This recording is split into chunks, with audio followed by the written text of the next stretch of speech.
الحمد للہ رب العالمین الصلاۃ والسلام علی اشرف الانبیاء والمرسلین وعلی آلہ واصحابہ اجمعین اما بعد فاعوذ باللہ من الشیطان الرجیم بسم اللہ الرحمن الرحیم ان الذين قالوا ربنا الله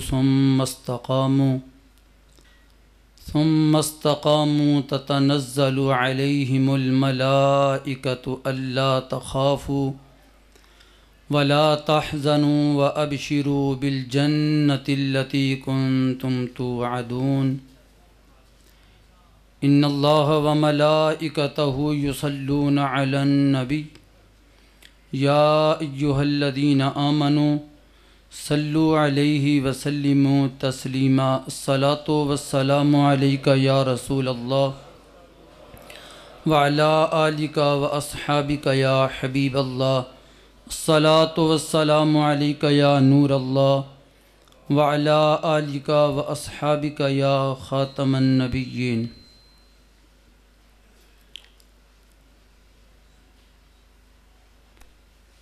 جس نے حق کربلا میں ادا کر دیا،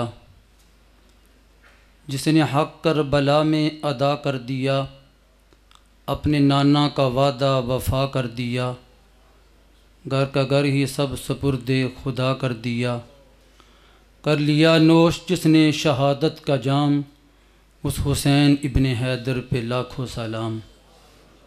احباب ذی وقار، اللہ تعالیٰ کا جتنا شکر ادا کریں اتنا کم ہے، جس رب ذوالجلال نے سالانہ عظیم الشان پیغام حسین رضی اللہ تعالی عنہ کانفرنس کے انعقاد کرنے اور اس کے بعد مجھے اور آپ کو اس میں شمولیت کی سعادت عطا فرمانا، اور پھر امام حسین رضی اللہ تعالیٰ عنہ کا ذکر خیر کرنا، پھر پیغام حسین کو امت تک پہنچانا، یہ فضل کیا، ہم اللہ کا شکر ادا کرتے ہیں۔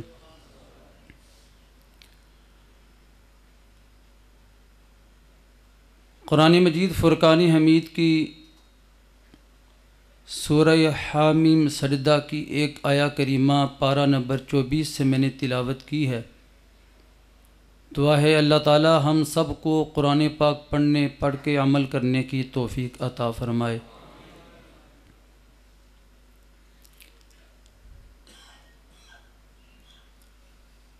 حضرت انس رضی اللہ تعالی عنہ سے روایت ہے، رحمت عالم صلی اللہ علیہ وآلہ وسلم نے فرمایا، میرے صحابہ جانتے ہو اس آیت پر عمل کیا ہے؟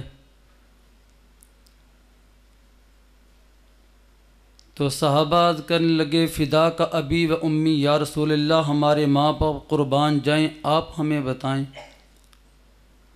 سرکار فرمانے لگے، پھر ان الذین قالوا ربنا اللہ، بے شک جو کہتا ہے نا میرا رب اللہ ہے، ثم استقاموا، پھر اس پر کھڑا ہو جائے پورے یقین کے ساتھ، پوری قوت کے ساتھ، پورے ایمان کے ساتھ۔ فرمایا استقامت یہ نہیں کہ راستے میں کبھی لومڑی کی طرح ہیلے بہانے کرتا، کبھی پیچھے آئے کبھی آگے جائے۔ یاد رکھو جو حق کا ساتھ دیتے ہیں نا، تاریخ انہی کا نام لکھتی ہے، جو باطل کا ساتھ دیتے ہیں ان کے نام صفحہ ہستی سے مٹ جایا کرتے ہیں۔ دیکھا نہیں کربلا کے اندر ظاہری تو گردنیں اس مقدس خاندان کی کٹ گئی، ظاہری طور پر تو انہیں شہادت کے اللہ نے جام عطا فرمائے، ظاہری طور پر تو باقی اگر بچے تو امام زین العابدین بچے، مگر حقیقت میں اللہ تعالیٰ نے انہیں کامیابی عطا فرمائی ہے۔ کامیابی کیا ہے کہ ایک عام شہید کے بارے میں قرآن کہتے ہیں نا، اسے مردہ نہ کہو، تو بتاؤ امام حسین کا مقام کیا ہوگا شہیدوں میں؟ تو کسی نے کہا ہے نا، جب زندگی ثابت ہے حسین ابن علی کی، ہم موت نہ مانیں گے مدینے کے نبی کی. ہم تو قائل ہیں نا رحمت عالم صلی اللہ علیہ وسلم اپنے روضہ مبارک کے اندر جلوہ فروز ہیں اور پوری کائنات کو دیکھ رہے ہیں. اس لیے پیغام حسین کانفرنس میں ادب سے بیٹھنا. عقیدہ رکھتے ہو نا حضور ہمیں دیکھ رہے ہیں، پھر ادب سے بیٹھنا، کیونکہ تم اس حسین کا ذکر کر رہے ہو جسے رسول پاک کبھی چوما کرتے تھے، کبھی سونگا کرتے تھے. تو صحابہ عرض کرنے لگے یہ چومنا تو سمجھ آتا ہے، محبت ہوتی ہے والد کی، باپ کی، نانا دادا کی، مگر یہ سونگنا کیسا ہے؟ قربان جائیں لبہائے مصطفیٰ صلی اللہ علیہ وسلم سے پیارے جملے نکلے. حضور فرماتے ہیں کہ مجھے حسن اور حسین سے جنت کی خوشبو آتی ہے. تو پھر ایک حدیث مبارکہ میں جس طرح کھجور کو چوسا جاتا ہے نا، اس طرح حضرت امام حسین کی زبان کو سرکار چوس رہے تھے. کتنا پیار تھا. تو فرمایا ثم استقاموا، استقامت کے ساتھ کھڑے ہو جاؤ. حسین کربلا کے اندر کس انداز میں کھڑے ہوئے؟ قرآن کہتا ہے جب کھڑے ہو گئے تو پھر حکم کیا؟ تتنزل علیہم الملائکہ. جب استقامت کے ساتھ مومن کھڑا ہو جاتا ہے نا، اللہ کے فرشتوں کا نزول ہوتا ہے. پھر تتنزل علیہم الملائکہ، فرشتے کیا پیغام دیتے ہیں رب کا؟ اللہ تخافوا ولا تحزنوا. حسین نہ گھبرانا، کٹ جائے گا تیرا گھرانہ مگر یزید کا سارا گھرانہ مٹ جائے گا. کٹے گا زاری تیرا مگر نام ان کا مٹ جائے گا. قیامت تک حسین تیرا نام زندہ رہے گا، تیرا جھنڈا بلند ہوگا. اللہ تخافوا ولا تحزنوا. جب کربلا میں حسین کو رب کی بارگاہ سے آواز آئی ہوگی تو پھر کس انداز میں جام شہادت کو نوش کیا ہوگا. تتنزل علیہم الملائکہ اللہ تخافوا ولا تحزنوا وابشروا بالجنۃ التی کنتم توعدون. اے کربلا کے شہیدوں، تمہیں خوشخبری ہو اس جنت کی جس کا رب نے تم سے وعدہ کیا ہے. تو یہاں پر بڑی قابل غور بات ہے. حضرت عمر رضی اللہ تعالیٰ عنہ نے اسی آیت کی تفسیر میں لکھا، فرماتے ہیں لومڑی کی طرح کبھی پیچھے منافق کبھی منافق آگے جاتا ہے. جب اسے پتہ چلتا ہے نا اس مرتبہ لنگر ہی چلے گا وہ آگے جاتا ہے، جب پتہ چلتا ہے نا گردنیں کٹائی جائیں گی وہ پیچھے کی طرف آتا ہے. تو کربلا کے اندر بھی ایسے منافق تھے جو آگے آگے حسین کے ساتھ چل رہے تھے، جب گردنیں کٹتی نظر آئی تو پیچھے چلے گئے. مگر آج ان کا نام لینے والا کوئی نہیں جو حسین کے ساتھ کھڑے تھے. تتنزل علیہم الملائکہ، ان پر اللہ کے فرشتوں کا نزول ہوا. تو میں عرض کر رہا تھا رسالت مآب صلی اللہ علیہ وسلم حسین سے پیار کرتے ہیں. پیار کتنا ہے حسین سے؟ تو پیار جس سے حسین پیار کرے حضور اس سے بھی پیار کرتے ہیں. کتابوں میں پڑھا مدینہ شریف میں ایک بچہ تھا، حضور اس سے بڑا پیار کرتے ہیں اور اس انداز میں پیار فرماتے جس طرح ظاہری طور پر کبھی حسین کو چومتے، سینے سے لگاتے نا، اس بچے کو بھی لگاتے. کسی نے پوچھا حضور یہ حسین تو نہیں ہے؟ فرمایا میں اس سے اس لیے پیار کرتا ہوں یہ میرے حسین کا یار ہے. تو پھر حضور علیہ السلام نے ہاتھ اٹھا کے دعا مانگی. کیا دعا؟ اے اللہ کہ قیامت کی صبح تک جو جو حسین کا نعرہ حسین کا نام لینے والا ہوگا نا، ان کے لیے رحمت عالم صلی اللہ علیہ وسلم نے 1450 سال پہلے ہاتھ اٹھا کے دعا مانگ دی. کیا دعا تھی؟ اے اللہ میں حسین سے محبت کرتا ہوں، میرے مالک تو بھی حسین سے محبت کر. آخری جملے میرا اور آپ کا ایمان تازہ ہوگا، اور جو حسین سے محبت کرے مولا اس سے بھی محبت کر. کتنے حسین جملے ہیں. حضرات صحابہ کرام ادب کرتے. حضرت ابو ہریرہ رضی اللہ تعالیٰ عنہ یہ جماعت صحابہ میں شیخ تھے، بڑی عمر انہوں نے پائی، صحابہ ان کی بڑی عزت کیا کرتے تھے. وہ کسی نے پوچھا نا حضرت ابو ہریرہ رضی اللہ تعالیٰ عنہ سے، علماء سے سنتے ہو نا کہ حضرت ابو ہریرہ جو سبق یاد کرتے بھول جاتے. عرض کرنے لگے اللہ کے پیارے حبیب ابو ہریرہ کا اپنا قصور ہے، آپ کا کیا؟ آپ تو بیان فرماتے ہو پر ابو ہریرہ بھول جاتا ہے. میں ابو ہریرہ دامن کھول. یہ ہمارا عقیدہ ہے نا وہ فیض کے بارے میں کہ فیض نظر نہیں آتا. اندھے ہم پہ اعتراض کرتے ہیں، کہتے ہیں یہ کیا فیض کا ڈونک رچایا ہی انہوں نے. یہ فیض گنبد خضرا سے شعائیں پھوٹتی ہیں اور قیامت کی صبح تک ہماری خانقاہوں سے ہوتے ہوئے ہر خانقاہ کے مریدوں کے سینوں تک یہ فیض پہنچتا ہے. تو فرمایا ابو ہریرہ دامن کھول، چادر کھول. کسی نے نہیں دیکھا حضور نے کیا دیا، ابو ہریرہ نے کیا لیا. پھر دوبارہ واپس آیا، ابو ہریرہ اب بتا. فرمایا یا رسول اللہ جو بھی یاد کرتا ہوں بھولتا ہی نہیں ہے اب. تو بعض علماء نے لکھا ہے کہ شیخ تھے صحابہ کے، صحابہ بڑی عزت کرتے تھے، جس طرح ہم بھی اپنے بزرگوں کی عزت کرتے ہیں نا. تو کسی نے پوچھا ابو ہریرہ جس طرح شہد پر مکھیاں بیٹھتی ہیں نا، اس طرح ہم دیکھتے ہیں تیرے آگے پیچھے لوگ بیٹھتے ہیں، بتا تو صحیح تیرے پاس کون سا ایسا نسخہ ہے کہ لوگ تیرے آگے پیچھے ہی بیٹھے رہتے ہیں. فرمانے لگے کیا پوچھتے ہو، میرے پاس کیا ہے، بس ایک ہی چیز ہے، میں جب بھی بات کرتا ہوں اپنی نہیں کرتا، کالی کملی والے کی بات کرتا ہوں. میری بات بن گئی ہے تیری بات کرتے کرتے.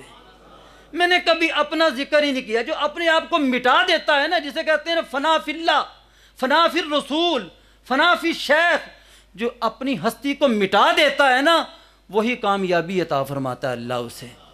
تو لوگ صحابہ کرام حضور کی بارگاہ میں اپنا آپ مٹا دیتے تھے. پھر آگے تابعین صحابہ کے بارے، تبع تابعین ہمارے بزرگ. پھر آج بھی جو اپنے شیخ کے سامنے، اپنے استاد کے سامنے اپنے آپ کو مٹا دیتا ہے نا، اللہ اسے بلندیاں عطا فرماتا ہے. یار ہم کسی کی عزت نہیں کرتے، اپنے سے بڑے کی عزت کر کے دیکھو نا اللہ کتنی کامیابی عطا فرماتا ہے. جو جھک جاتا ہے نا اپنے بڑے کے سامنے، اللہ اسے بلندی عطا فرما دیتا ہے. تو فرمایا میں جب بھی بات کرتا ہوں اپنے آقا کی بات کرتا ہوں. اللہ نے پھر کیسی کامیابی عطا فرمائی، جھکے رہے. جہاں جھکنا تھا جھکے رہے ادب سے. امام حسین کے حوالے سے آتا ہے اسد الغابہ کے اندر کہ ایک مرتبہ صحابہ کو درس حدیث ارشاد فرما رہے تھے حضرت ابو ہریرہ رضی اللہ تعالیٰ عنہ. استاد جب بھی جس طرح میں اس وقت آپ کے سامنے مدرس بن کے درس دے رہا ہوں، میری نظر ادھر ہے اور آپ سب کی نظر میری طرف ہے. جو بھی پیچھے سے آتا ہے نا اس پر پہلے میری نظر پڑتی ہے، آپ کی نہیں پڑتی. صحابہ بیٹھے ہوئے تھے تو پھر صحابہ جب حضور کے حدیث کا سبق پڑھتے تھے نا وہ حاضر ہو کے پڑھتے تھے، غیر حاضر نہیں ہوتے تھے، پورے حاضر ہو کے پڑھتے تھے، حضوری کے ساتھ پڑھتے تھے. تو انہیں کیا پتا کون آ رہا ہے کون جا رہا ہے. آگے سے دیکھا سواری پر حسین آ رہے ہیں. بان جائیں وہ سارے شاگرد، وہ سارے جونیئر سامنے بیٹھے ہوئے ہیں ابو ہریرہ کے، سبق پڑھ رہے ہیں حدیث کا سبق. حضرت ابو ہریرہ نے سبق کو چھوڑا حسین کی سواری کی طرف. کہتے ہیں تازہ نہ مدینہ شریف کے اندر بارش ہوئی تھی. جب گھوڑے سے نیچے اترے نا سواری سے تو کیچڑ تھا تھوڑا سا، امام حسین کے پاؤں کو لگ گیا. حضرت ابو ہریرہ نے اپنا جو ہے نا امامہ شریف اتارا اور امام حسین کے قدموں کو صاف کرنا شروع کر دیا. جب قدموں کو صاف کیا نا وہ پیچھے کھینچنے لگے کہ حسین دیکھو تو ابو ہریرہ تیری داڑھی سفید ہے، تو صحابہ کا شیخ ہے، میری داڑھی کالی ہے، میں جوان ہوں تو بوڑھا ہے، یہ کیا کر رہا ہے؟ کہا حسین میں تیری عزت نہیں کر رہا، میں خون رسول کی عزت کر رہا ہوں. تو ایک اور روایت کے اندر آتا ہے امام حسین کسی جنازے پر گئے، واپس راستے میں دیکھا کہ حضرت ابو ہریرہ کا گھر تھا، تھکاوٹ ہوئی تھوڑا سا آرام کر لوں. تو ابو ہریرہ کہتے ہیں کہ میری قسمت جاگ گئی، خون رسول میرے گھر میں. جب آئے تو اس وقت سفر کی وجہ سے پاؤں پہ کوئی گرد تھی. آپ نے جب پھر اپنا امامہ شریف اتار کے صاف کیا نا تو حضرت فرمانے لگے ابو ہریرہ کیا کرتے ہو؟ وہی جملے. فرمایا حسین چپ ہو جاؤ، تیرے مقام کو ابو ہریرہ جانتا ہے، اگر ان صحابہ کو سب کو پتہ چل جائے نا یہ تمہیں زمین پر قدم ہی نہ رکھنے دیں، اپنے کندھوں پہ تمہیں اٹھا کے رکھیں.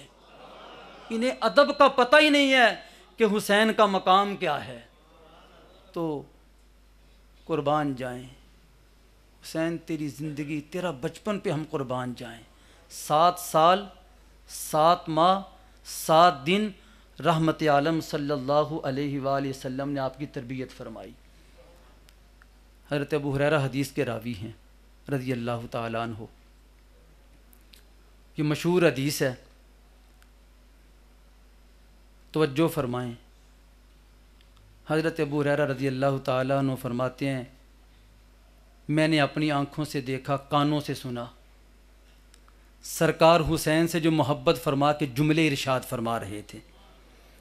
کہتے ہیں کہ نبی رحمت صلی اللہ علیہ وسلم لیٹے ہوئے ہیں، ننھے حسین قریب ہیں، رحمت عالم صلی اللہ علیہ وسلم ننھے دونوں ہاتھوں کو پکڑا، اپنے پاؤں پہ حسین کے پاؤں کو رکھا، آگے قربان جائیں ابو ہریرہ تیری قسمت پر۔ کہتے ہیں میں بھی مزہ لے رہا تھا، میں بھی مزے لے، تو حسین کے نانے کا جو ہے نا دیدار ہو رہا تھا، اور ساتھ حسین کا دیدار ہو رہا تھا، ساتھ دونوں کا جو مکالمہ تھا نا وہ بھی میں سن رہا تھا، تو میں اپنی عاقبت سنوار رہا تھا۔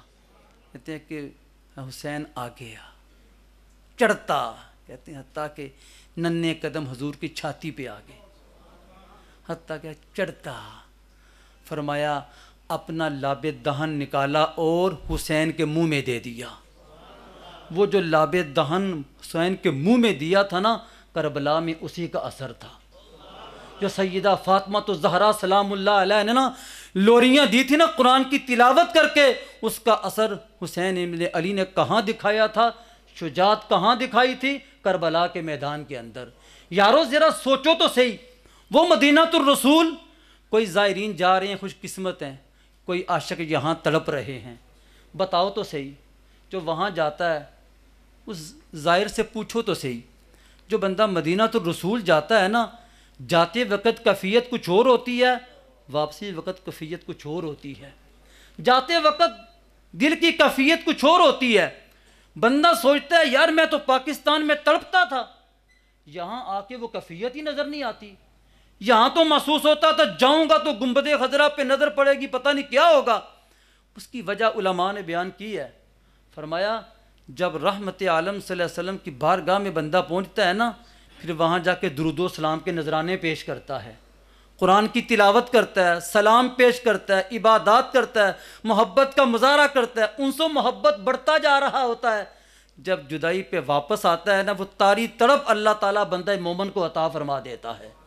جو زائرین گئے انہیں پتا ہے کہ جب بندہ مدینہ الرسول شہر سے باہر نکلتا ہے نا ایئرپورٹ کی طرف یا مکہ شریف جانے کے لیے، چند چوک ایسے ہیں جب گاڑی ٹرن کرتی ہے نا گنبد خضرا نظر آتا ہے۔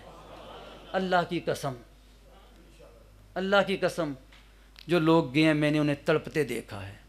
جب مدینہ الرسول سے جدائی ہوتی ہے نا، اس وقت گاڑی میں بیٹھنے والے جتنے بندے ہوتے ہیں نا، وہ ایک دوسرے کی طرف نہیں دیکھتے، ہر ایک کی اپنی ہی کیفیت ہوتی ہے۔ کوئی دائیں بائیں بیچارہ دیکھے کیا؟ اسے پتا ہوتا ہے اگر میں نے نظر دائیں طرف اس کی طرف کر دی نا، تو آخری نظر ہر بندہ یہ سمجھ رہا ہوتا ہے کہ اب مڑے گی گاڑی تو ہو سکتا ہے یہ آخری چوک ہو، اب مڑے گی گاڑی تو ہو سکتا ہے یہ آخری چوک ہو۔ آخر پھر ڈرائیور کہتا ہے جو پوچھنے والوں سے کہ اب زائرین سیدھے ہو کے بیٹھ جاؤ، گنبد خضرا اب آنکھوں سے جدا ہو چکا ہے۔ اتنی محبت عاشقوں کے دلوں میں ہے۔ یہ تو میرا اور آپ کا دل ہے نا، بتاؤ حسین کا جو دل ہے اس کا مقام کیا ہوگا؟ تو اس لیے مدینہ الرسول کو چھوڑنا آسان نہیں تھا۔ یہ اللہ تعالیٰ نے دل حسین کو عطا فرمایا تھا، جو اپنے دانا کے دین کو بچانے کے لیے کربلا کے اندر آئے۔ آج میں آپ حضرات تو دعوت فکر دیتا ہوں، آج 1450 سال کے بعد رحمت عالم صلی اللہ علیہ وسلم کا دین بے یار و مددگار نظر آتا ہے۔ کوئی بندہ دین کو اپنے گھر میں لانے کے لیے تیار نہیں ہے۔ کس طرح؟ ہر بندہ اپنے نفس کو آگے رکھے ہوئے ہے، ہر بندہ اپنی مرضی کا دین چاہتا ہے، ہر بندہ اپنی فرمائش کا دین چاہتا ہے، مگر سب کچھ بدل جائے گا، دین کبھی نہیں بدلے گا۔ تم مسئلے پوچھتے ہو نا علماء سے، تو میں نے یہاں تک بھی دیکھا، دو بندوں کی بحث ہو جائے نا، تو ہر ایک کے ذہن میں یہ بات ہوتی ہے کہ مسجد میں جائیں تو عالم وہ مسئلہ بتا دے جو میری مرضی کا ہو، دوسرے کا ذہن ہوتا ہے میری مرضی کا مسئلہ بتا دے۔ بس یہ خواہش کیا کرو اے اللہ وہ مسئلہ ہمیں عطا فرمانا جو قرآن و سنت کے مطابق ہو۔ تو امام حسین نے کربلا کے اندر اپنے بچے کٹائے، اپنی جانوں کے نذرانے پیش کیے، دین کے لیے وقت دیا، دین کے لیے بچے قربان کر دیے، مگر آج دین کے لیے ہمارے پاس وقت نہیں ہے۔ ہم نام کے حسینی ہیں، گھر گھر میں تو یزیدیت نظر آتی ہے۔ حسین کیوں نکلے تھے؟ یزید شرابی تھا، جوے کراتا تھا، بد امنی پھیلاتا تھا، گناہ عام کر رہا تھا، تو حسین نکلے۔ آج بھی جوے خانے نظر آ رہے ہیں، شراب خانے نظر آ رہے ہیں، گھر گھر میں جھوٹ نظر آتا ہے، سچ کہیں نظر نہیں آتا۔ اگر سمجھتے ہو گھروں میں حسینیت نظر آئے، اپنے گھر کے اندر سچ کا بول بالا کر دو۔ اگر سمجھتے ہو کہ تمہیں حسینیت نظر آئے معاشرے کے اندر، اپنے کسی یتیم کا مال نہ کھانا۔ اگر سمجھتے ہو کہ گھر گھر کے اندر حسینیت نظر آئے تو پھر اپنے کسی بھائی کا حق اور بہن کا حق نہ کھانا، ورنہ پھر اور یزیدیت کیا ہے؟ ہم نے صرف لیبل لگا رکھا ہے حسینیت کا۔ حسینیت کے لیے وقت آنے پر اپنے بچوں کو بھی قربان کرنا پڑتا ہے۔ اس لیے آج سے عہد کریں، پکا ارادہ کریں، اچھی نیتیں کر لیں۔ ہماری نیتیں اچھی نہیں ہیں، آپ یقین کر لیں ہماری نیتیں اچھی نہیں ہیں۔ مثال کے طور پر مسجدوں کے اندر آج کل اے سی چلتے ہیں۔ میں نے محسوس کیا ہے دلیل کے ساتھ غور کر کے کہ نماز جمعہ کے بعد اگر اے سی چل رہا ہو، حضور کی بارگاہ میں سلام پڑھنے والوں کی تعداد زیادہ ہوتی ہے۔ اگر اے سی بند ہو تو لوگ اسی وقت چلے جاتے ہیں، گویا کہ ہم صرف اے سی کی ٹھنڈک کے لیے حضور کی بارگاہ میں سلام پیش کرتے ہیں۔ مسجدوں میں اگر کوئی پیغام حسین کانفرنس ہو یا محفل ذکر حسین ہو، سب سے پہلے دوسرے سے پوچھا جاتا ہے مسجد میں لنگر بھی ہے کہ نہیں ہے۔ جب نیت تمہاری لنگر ہوگی، تو میں نے عرض کیا نا کہ جب کربلا کا میدان تھا نا، تو جب پتہ چلا کہ لنگر ملے گا، فائدہ ہوگا، وہ آگے چل رہے تھے۔ جب پتہ چلا گردنیں کٹانی پڑے گی تو منافق پیچھے ہو گئے۔ اس لیے گھر گھر کے اندر، معاشرے کے اندر، بستی بستی، کریا کریا اس وقت یزیدیت نظر آتی ہے۔ اگر حسینیت اس میدان عمل میں تم سمجھتے ہو لانا چاہتے ہو، ہر ایک فرد کو گھر سے نکلنا پڑے گا، سچ کا بول بالا کرنا پڑے گا۔ تو میں مسجدوں کی مثال دے رہا ہوں کہ مساجد کے اندر علماء نے یہ مسئلہ بتایا نا، اعتکاف کی نیت کر لیا کرو جب مسجد میں جاؤ۔ جب مسجد میں جاؤ تو کیا کرو؟ اعتکاف کی نیت کر لو۔ مسجدوں میں آپ حضرات نے دیکھا نمازیوں کی تعداد کم ہے، جلسوں میں وہی محلے کے لوگ ہوتے ہیں، ان کی تعداد زیادہ ہوتی ہے۔ ہماری نیتیں اچھی نہیں ہیں، اللہ کی قسم نیتوں کی کمی ہے۔ کوئی کسی سے مسکراتا بھی نہیں ہے، اب اس سے بات بھی نہیں کرتا بغیر مفاد کے۔ کوئی بندہ کسی کے دروازے پہ ملنے کے بھی نہیں جاتا، کوئی مفاد کے جو ہے نا، بغیر مفاد کے۔ کوئی بندہ کسی سے بات بھی نہیں کرتا بغیر مفاد کے۔ یار اور پھر یزیدیت کیا ہے؟ اس لیے رب کی بارگاہ میں میں نے اور آپ نے دعا کرنی ہے، اے اللہ ہمیں حقیقی حسینی بننے کی توفیق عطا فرما دے، ہم پکے حسینی بن جائیں۔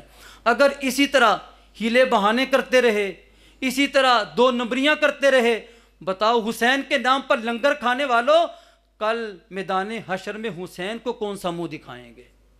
حقیقی حسینی وہی ہوگا جس پر حسین مور لگائیں گے۔ پکا حسینی وہ ہوگا جس پر میرے آقا حسین مور لگائیں گے۔ باقی بندے جو ہوں گے انہیں پیچھے کر دیا جائے گا۔ اس امت کے اندر نیتوں کا سارا معاملہ ہے۔ میں اکثر یہ بات کہتا ہوں، قیامت والا دن ہوگا، حاجیوں کی صفیں بنی ہوں گی، کسی نے 20 حج کیے، کسی نے 30، کسی نے 40 کیے، مگر ان حاجیوں کی صفوں میں، اگلی صفوں میں بعد ایسے عاشق نظر آئیں گے جنہوں نے ایک حج بھی نہ جاری کیا ہوگا۔ اس امت میں یہ ہے کہ پہلے جو نیت کرتا ہے اللہ اسی وقت اسے عمل کا ثواب عطا فرما دیتا ہے، اجر عطا فرما دیتا ہے۔ تو نیت کی وجہ سے اللہ کامیابی عطا فرمائے گا۔ اس لیے آج سے پکا ارادہ کر لو، ہم نے اپنی زندگیوں کو بدلنا ہے. کہہ دو انشاءاللہ. تو آپ نے اپنی زندگی کے معمول کو اچھا کرنا ہے کہ ہم نے قرآن پاک کی تلاوت کو، اپنے گھروں کو قرآن پاک کی تلاوت سے جو ہے نا یہ نا خوشبودار کرنا ہے. کہہ دو انشاءاللہ. کیونکہ امام حسین کا قرآن کے ساتھ گہرا تعلق تھا. وہ ایسا تعلق تھا کہ کربلا کے میدان کے اندر سر جدا ہو گیا، حسین کی زبان پہ قرآن جاری تھا. فرمایا کہ استعینوا بالصبر والصلاۃ، اللہ سے مدد چاہو صبر اور نماز کے ساتھ. حسین نے جو صبر کا مظاہرہ کربلا کے اندر کیا نا، تاریخ میں اس کی مثال نہیں ملتی. یارو ذرا دیکھو تو صحیح. میں ایک بات اور کرتا ہوں. بعض بندے کہتے ہیں یار میں بات کرنے لگا ہوں محسوس نہ کرنا. میں کہتا ہوں محسوس کرو. جب تک بندہ، بعض ڈاکٹر حضرات بھی یہاں بیٹھے ہیں، جب تک کوئی مریض درد محسوس نہ کرے وہ ڈاکٹر کے پاس جاتا ہی نہیں. جب جاتا ہے تو ڈاکٹر سب سے پہلے اس سے گفتگو کرتا ہے، کہتا ہے کیوں آئے ہو؟ وہ کہتا ہے میرے بازو میں درد ہے. کوئی کہتا ہے میرے سر میں درد ہے. ڈاکٹر کا اس کے مطابق جو ہے نا اس کو دوائی دیتے ہیں، اس کا علاج کرتے ہیں. میں کہتا ہوں محسوس کرو. آپ حضرات محسوس کرو. آج جو ہماری روش، آج جو ہمارا انداز ہے نا، یہ پیغام حسین جو ہے نا اس طرح نہیں دنیا میں پھیلے گا. پیغام حسین جو ہمارا جیسا انداز ہے، اللہ کی قسم کون کس کو نہیں جانتا.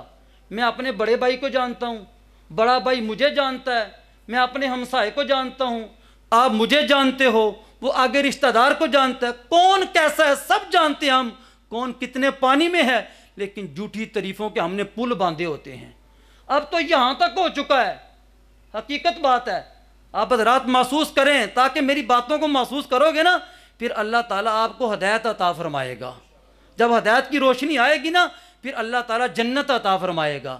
آپ حضرات محسوس تو ذرا کرو کہ آج کوئی اسٹیج پہ گفتگو کرے نا، اگر پیسے نہ دیں اسے، اس پہ لٹائیں نا ایسے انداز میں، تو اس وقت تک وہ اگلا جملہ بھی نہیں کرتا. ایک ایک جملہ بھی جو ہے وہ بھی فروخت کیا جا رہا ہے. آپ حضرات محسوس کرو گے اس بات کو کہ اگر یہی انداز رہا، اگر یہی ہماری روش رہی، یہی ہمارا طریقہ رہا، تو کیا اس سے امام حسین کی تعلیمات پر عمل ہو سکے گا؟ او خدا کے بندو، بھوکا کوئی نہیں سوتا رات کو. ایک نشئی، ایک بنگی، ایک نکٹھو کسی کا بیٹا ہو نا، وہ بھی رات کو بھوکا نہیں سوتا. جو دین کا ہوکا دینے والا ہو، حسین کا پیغام دینے والا ہو، اللہ تعالیٰ اس کو کتنا بہتر رزق عطا فرمائے گا. اپنے جتنے درست فرما لو. امام اعظم ابو حنیفہ علیہ رحمہ، آپ کے بارے میں آتا ہے کہ آپ نے ایک پورا سال یا اس سے زیادہ وقت گزر گیا، آپ نے بکری کا گوشت نہیں کھایا. لوگوں نے پوچھا حضرت کیوں نہیں کھایا؟ کہا میں نے سنا ہے کہ فلاں بندے کی بکری چوری ہو گئی ہے، تو میں ہر بکری کو سمجھتا ہوں یہ چوری کی نہ ہو، ابو حنیفہ جو ہے اس کا وہ لقمہ نہ کھا لے. اس انداز میں ہمارے بزرگ، ہمارے اسلاف جو ہے وہ احتیاط کیا کرتے تھے. ہم احتیاط نہیں کرتی. ہماری مساجد کا نظام، ہمارا زکوٰۃ کا نظام، ہمارا صدقات و خیرات کا نظام یہ بالکل کمزور ہے. دیکھتے نہیں پوری امت اس وقت بکاری بنی ہوئی ہے.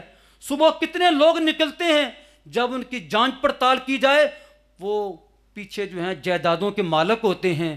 تو حق مارا جا رہا ہے. تاریخ اسلام کی اٹھا کے دیکھو، جو بدر کے اندر، حنین کے اندر، احد کے اندر ہوا، اسی تسلسل کو لے کر حسین کربلا کے اندر پہنچے تھے. وہاں کیا تھا کہ جب صحابہ کرام لٹے ہوئے مکہ المکرمہ سے چلے تھے نا، تو اس وقت بھی لالچیں دی گئی. آج ہمیں لالچ دی جائے نا، ہم اپنے امام کے سامنے بھی کھڑے ہو جاتے ہیں. آج ہمیں لالچ دی جائے نا، ہم اپنے باپ کے سامنے بھی کھڑے ہو جاتے ہیں. ہمیں لالچ دی جائے نا، ہم اسلام کے سامنے منافق بن کے کھڑے ہو جاتے ہیں. وہاں پر صحابہ کرام کے بڑے بڑے حویلیاں تھی، مال مویشی تھے، ان کا مال تھا. جب صحابہ حضور کے پیچھے جانے لگے نا ہجرت کر کے، ابو جہل نے پیچھے سے آواز دی، کہنے لگا آئیں گے واپس. کہا او تمہاری حویلیاں. صحابہ پیچھے مڑ کے چلو دیکھ کے کہہ سکتے تھے نا، پیچھے نہیں مڑ کے دیکھا، آگے ہی چہرہ تھا کہ کیونکہ روح مصطفیٰ ادھر تھا، چہرہ ادھر ہی تھا. ادھر چہرہ کر کے نا پیچھے کہا یہ حویلیاں تمہیں مبارک ہو، محمد کی نسبت ہمیں مبارک ہو. جب نیتیں اچھی ہوتی ہیں نا، پھر اللہ تعالیٰ اپنے بندوں کو نوازتا ہے۔ ہماری نیتی اچھی نہیں ہیں۔ آج کسی کو زکوٰۃ دی جائے نا، جب کوئی بیوہ اس کا بچہ باہر بھی چلا جائے، جو دینے والا ہوتا ہے نا وہ بیوہ اس سے یہ بات چھپاتی رہتی ہے، کسی کی پتہ نہ چل جائے، پتہ چلا یہ میری زکوٰۃ بند کر دے گا۔ او خدا کی بندی بتا، اللہ نے تجھ پہ فضل کیا، اللہ نے تجھ پہ کرم کیا، اب یہ حق کسی اور کو ملنا چاہیے۔ تو صحابہ کی نیتیں اچھی تھیں، ساری حویلیاں چھوڑی، اپنی بیویاں چھوڑی، اپنا گھر چھوڑا اور چلے گئے مدینہ الرسول۔ نیتیں اچھی تھی۔ حضرت عبد الرحمن بن عوف کے بارے میں آتا ہے کتنی دیر درمیان میں غائب رہے۔ ایک دن رحمت عالم صلی اللہ علیہ وسلم کی بارگاہ میں آئے، آ کے عرض کرنے لگے، اللہ کے پیارے حبیب، میں عبد الرحمن بن عوف کہاں رہتے ہو، نظر نہیں آتے؟ یا رسول اللہ کام کاج میں لگا ہوا تھا۔ تو صحابہ نکل گئے، پھیل گئے صحابہ کرام اچھی نیتوں کے ساتھ۔ حضور علیہ السلام نے ایک مہاجر کو ایک انصار کا، دوسرے انصار کو دوسرے مہاجر کا بھائی بنا دیا، اور صحابہ نے پھر کیا کیا؟ عملی مظاہرہ کیا۔ نیتیں اچھی تھی نا، اپنے جسمانی بھائی سے بڑھ کر اس روحانی بھائی کے ساتھ محبت کی، اور جب سب کو ایک ایک کو بھائی بنا دیا نا، آخری وقت میں کون تھا جو بچ گیا تھا؟ وہ حسین کے بابا علی المرتضیٰ رضی اللہ تعالیٰ عنہ تھے۔ پریشان تھے، فرمایا علی میں محمد تجھے اپنا بھائی بناتا ہوں۔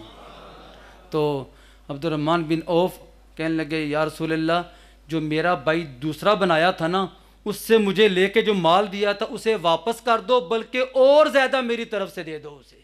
ان کی نیتیں اچھے تھی۔ آج ہماری مساجد کا نظام، ہماری محافل کا نظام، ہمارے پروگراموں کا نظام جو ہے آپ حضرات دیکھ رہے ہو، اور آپ حضرات سب کچھ جانتے ہوئے کنویں میں چھلانگیں لگا رہے ہو۔ آؤ اپنے طریقے کو بدلیں۔ طریقے پیغام مصطفیٰ پاکستان، قریہ قریہ، بستی بستی، درس قرآن، پیغام مصطفیٰ، پیغام حسین، یہ پروگرام کر کے دین کی اثر روح کو امت کے اندر بیدار کرنا چاہتی ہے۔ اس کے لیے میدان عمل میں نکلو۔ میں اکثر یہ بات عرض کرتا ہوں کہ آپ اندھے ہو کر میرے پیچھے نہ آنا، آپ اندھے ہو کر میری تقلید نہ کرنا، آپ اندھے ہو کر میرے سامنے کھڑے نہ ہو جانا، بلکہ سب سے پہلے جانچنا کہیں یہ بندہ اپنی خطابت کے ملکے کے اندر ہمیں جو ہمارے اوپر بادشاہت تو نہیں کرنا چاہتا۔ یہ دیکھ لینا، بڑے بڑے بندے پھسل جاتے ہیں، آپ ہوش کے ساتھ آگے قدم بڑھانا۔ آپ طریقے پیغام مصطفیٰ کے مرکز میں تشریف گائے بگائے لاتے رہا کریں۔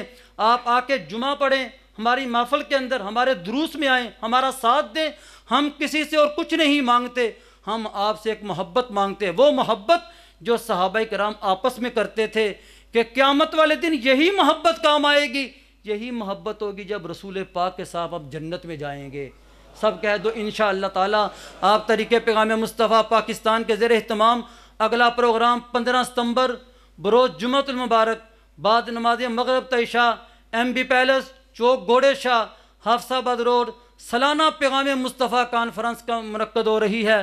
اس دن غالباً 29 28 یہ سفر ہوگا، ہو سکتا ہے ہم MB پیلس میں پیغام مصطفیٰ کانفرنس میں بیٹھے ہوں، ادھر کوئی آ کے ہمیں خبر دے مسلمانوں ربیع الاول کا چاند نظر آ چکا ہے، ہم حضور کا پیغام دے رہے ہوں اور ربیع الاول کا چاند نظر آ جائے۔ اس لیے میں آپ حضرات کو دعوت فکر یہ دینا چاہتا ہوں خصوصی طور پہ کہ ایسی محفلیں اور ایسے پروگراموں کا ہم نے بائیکاٹ کرنا ہے، اور کس انداز میں کرنا ہے؟ آدھا تتر آدھا بٹیر ایسے نہیں ہوگا، پوری قوت کے ساتھ، پورے زور کے ساتھ، پوری نیتوں کے ساتھ ہم نے آگے بڑھنا ہے۔